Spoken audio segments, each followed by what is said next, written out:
Hello लोगोफोर, नोंथांमोनखौ दिनैनि गोदान मोनसे ब्लगाव फिन खेबसेबाव गोसो गोथारै बरायबावबाय।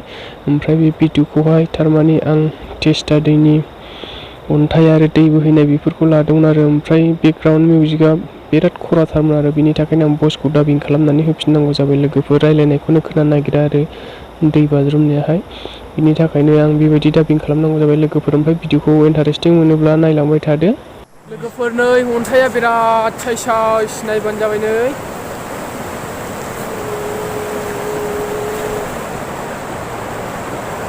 अन्थाइ जोबखा र' आं खोन्थाने। औ नै दैया बेजों बोहैलांबाय। ओमफ्राय नै ओरैजाय बिराद गिदिर गिदिर अन्थाइ बल्दार दं, हाजोनि बल्दार, बिसोरो नै नायबानो जाबाय।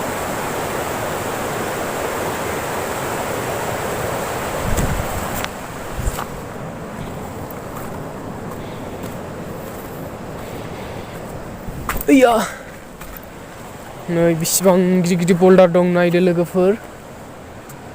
नै अन्थाइफ्रा नै बिराद गिदिर गिदिरखा। नै